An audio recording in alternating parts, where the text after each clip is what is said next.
Sports. First, recently, Golden State was sold to the CEO of Mandalay Bay, Peter Gruber. I think what Peter Gruber is aiming for is to move the Golden State Warriors to Las Vegas. They play in Oakland, and quite personally, I think that he's going to sell. He's going to sell them. He's going to purchase them and move them to Vegas. Ray has me over here laughing, cracking up on the mic. But Mark Cooper, baby, bring him back. That's what he got to do. It's the minority owner from Boston. Yeah, I don't know the minority owner's name, but Peter Gruber. Peter Gruber is the CEO of Mandalay Bay. See, you're not even paying attention, man. You gotta pay attention, homie. You gotta pay attention. I am paying attention. But how does that work when you have a minority owner of another team? He sells his stake in the Boston Celtics, and then he become the part owner of the Golden State Warriors. So how so do you think the NBA is in collusion to get a team in Vegas? No, I don't think now, because David Stern has gone on record and saying that he doesn't want a team in the NBA in Las Vegas. But if you look at it, you have the Maloof brothers who own the Sacramento Kings. They're the owners of Palms Casino and Resorts out in Vegas. And then you have Peter Gruber, CEO of Mandalay Bay. I think he's going to end up moving Golden State to Las Vegas. And then once they're in Vegas, then you think about it.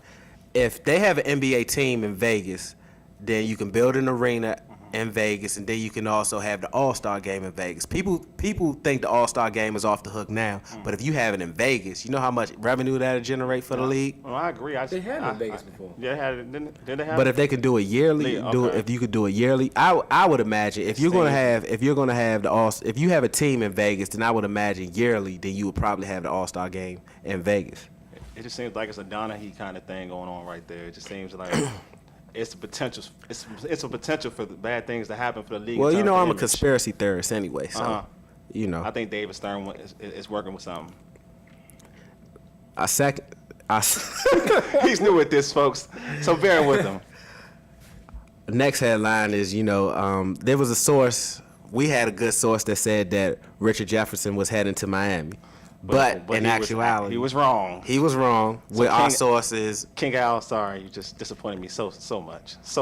You just a Kenzo. Y'all are just failures. But just failures. Dang, Kunta. Or Tobe. I'm Kunta. You're Tobe. I'm sorry, but in actuality, Richard Jefferson actually signed back with the Spurs. What do you think about that, Wally? Wow. Shout out to Fish. I feel like there's a light-skinned dude we're missing over here. But anyway, how do I feel about this? Well, Will, I think that it's a good move for Richard Jefferson. He's going to hopefully he can work with the system and play better than he did last year. Hey, I don't have nothing to say about this. I've been just enjoying the Black on Black show over here. Yeah, man. It's been hilarious, dog. Hey, light-skinned dudes are needed to lead the show out, man. Richard Jefferson, I think he did want to go get a title, but he's going to stick with Tim Duncan in his career out there, get paid. I don't think it's that serious to him being a winner. And, hey, it is what it is, man. Y'all want to move on from here? Of course. Yes, of course. Let's go. All right, what's no, up? No. Let Will go. Let Will go. No, go ahead. Go ahead. Raymond, go ahead. Lead this segment. All right. There were possible NCAA violations here this week. North Carolina, Florida, South Carolina. And the question I have for you guys is, are we really surprised that Marquise Pouncey's name has come up? Remember on draft day, he had like the G-Unit spinner chain on. So you know he got improper benefits. Yeah, he did. But to me, see, it's a double-edged sword to me. If you ask me, we all knew that he was leaving to go to the NFL after the regular season was over. So him accepting this money before in the time during the end of the regular season in the Sugar Bowl, I don't think it's nothing to get all uptight about. That's just my opinion. So I had a tweet from one of our followers stating something to the fact that what do you think about USC in their scandal with Reggie Bush and O.J. Mayo, and how come this wasn't an issue when they were in Southern Cal rather than later? Well, I think they protected this whole thing from actually coming out because Pete Carroll did an interview a couple weeks back when he was out promoting his book. He said, we knew about the allegations back in 2004, probably before then, but that's what he said. And at the time, he said, we've been talking back and forth with NCAA, trying to resolve it. We weren't aware of everything that was going on, but once we found out, we handled it to the best of our ability, and we think the sanctions are too tough. So I think they've been trying to protect the program, but I don't think that's why Pete Carroll left. Okay, for the folks who don't know, that Reggie Bush, he got his USC has taken his Heisman away. How does that work? They take your Heisman away? Because let's- doesn't he actually have the Heisman Trophy in his house? So technically, they can't come take it away. The NCAA has the Heisman. So let's be real. USC took the trophy case Heisman, whatever you want to call it. They took it away from Reggie Bush, hoping, I guess, that the NCAA will take it easy on them, hoping. But in all actuality, it's already an overall conclusion that Reggie Bush's Heisman will be taken away from him because he's already he accepted money back then. OJ Mayo did the major damage though. They said he got like 30 G's. Of course, everybody knew that when OJ Mayo came to school, it was pretty much a given that he was Like a taking money. fan once said, you can get a sandwich for $3, but to add mayo, you gotta pay 30 G's. Anyway, let's move on. Will, you want to close this out? You're a fan of Sweet Science. Sweet science. All right. Manny Pacquiao, Mayweather, is it gonna happen? Yes, it's going to happen. It'll probably happen next year, though.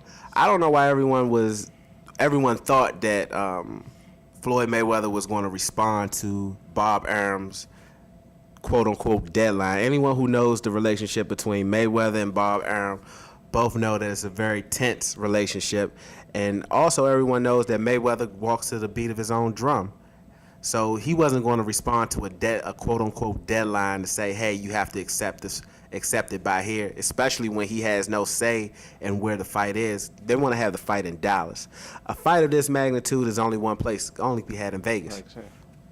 I mean, so you don't think that Mayweather is slightly scared at all? No, I don't think he's slightly scared at all. I think he has family. His uncle's about to go to trial. His uncle's his trainer, so I think he's just trying to wait and see how this whole trial with his uncle plays out, and then once he if his uncle doesn't go to jail, or if he does go to jail, he knows that who's going to be training him. But for the lead up to a fight, starting off a training camp with his uncle training him, and then his father have to train him, that could possibly lead to a Pacquiao victory.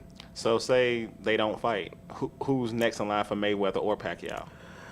If they don't fight, they'll fight next year, but Pacquiao seems determined to fight this year.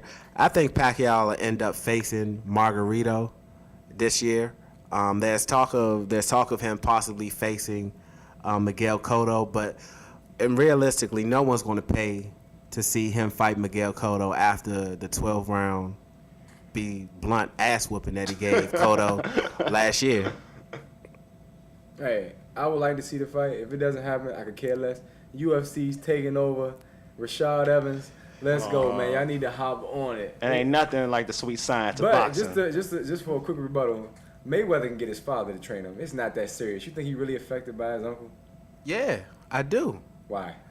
Because I think if anyone who's seen Mayweather fight under his father's tutelage and under his uncle's tutelage know that he's a totally different fighter. Oh, last fight, did he dominate against Sugar Shane?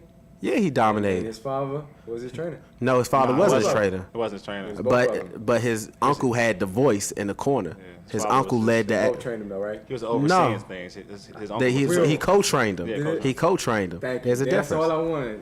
He's still trying to get back at me over here. Mr. 81. What are you talking about? He's like, no, he didn't. No, he didn't. No, he didn't. Hey, that's it, man. Let's wrap this up, man. That's another edition of 94. the Sports Scene. Shout out to Fish. Hopefully we'll see you back next week. 81, 94. Peace. 8194. Cars everywhere I know. In the lead, it may seem he might be. But no matter what they doing, they don't do it like me. Like a G, I hold it down for the town.